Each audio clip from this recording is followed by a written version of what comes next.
শাহী জামে মসজিদ বাংলাদেশের জনগণের পক্ষে অবস্থান গ্রহণ করে দ্রুততম সময়ে আপনি ঘোষণা করুন জাতীয় নির্বাচনের পূর্বে জাতীয় জুলাই সনদের উপর আলাদা গণভোট অনুষ্ঠিত হবে।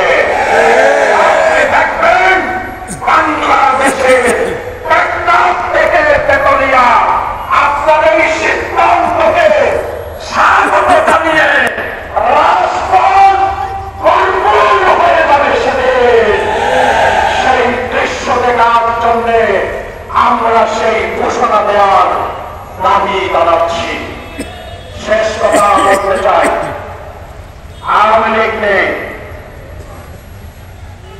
আওয়ামী লীগ যা করেছে বাংলাদেশে তার রাজনৈতিক সংজ্ঞায় পড়ে না। তারা যা করেছে সেটি সন্ত্রাসের সংজ্ঞায় পড়ে, যার কারণে তাদের রাজনীতি নয়।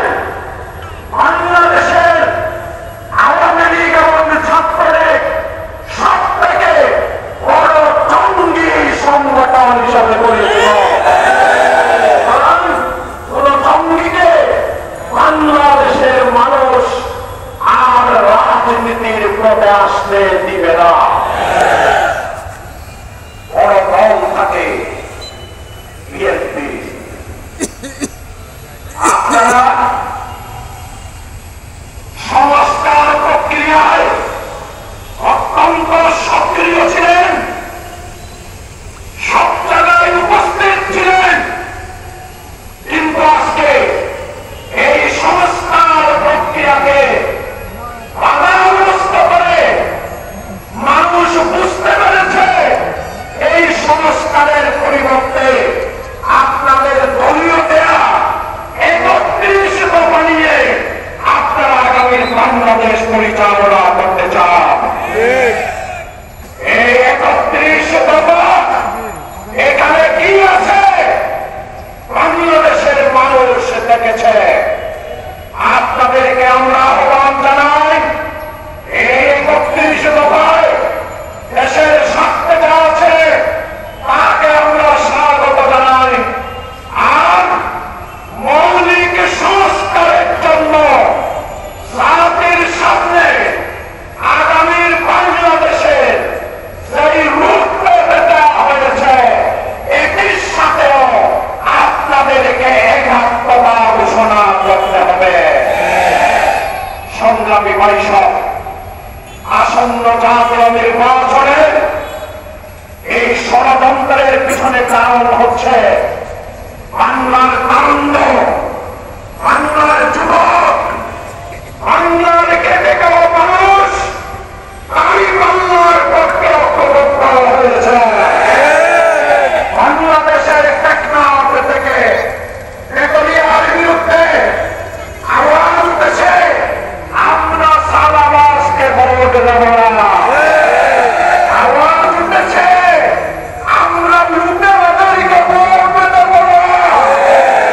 আওয়াজ উঠেছে, যারা নিজ দলের কুণ্ডলে ক্ষমতায় যাওয়ার আগে শত শত নিজ দলের কর্মী খুন করেছে, তাদেরকে আমরা ভোট দেব না।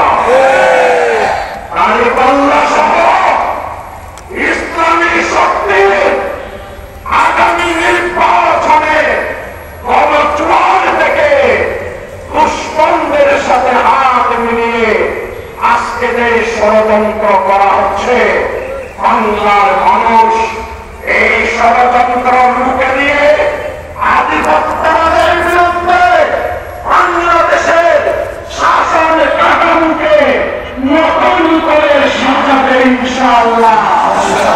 আসুন এই আন্দোলন সংগ্রামে বীর ছাত্রর মাটি থেকে আমরা সামনের দিনগুলোতে এই লড়াইয়ে সংগ্রামী ভূমিকা পালন করব।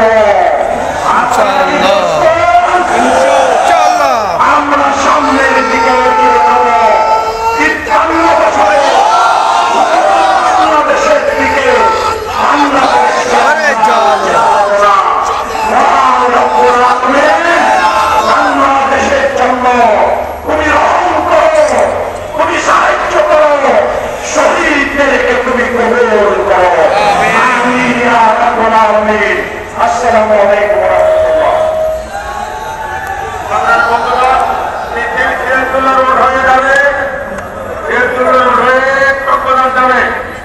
আপনারা আইনশৃঙ্খলা বাহিনীকে আমি অনুরোধ জানাচ্ছি সহযোগিতার জন্য।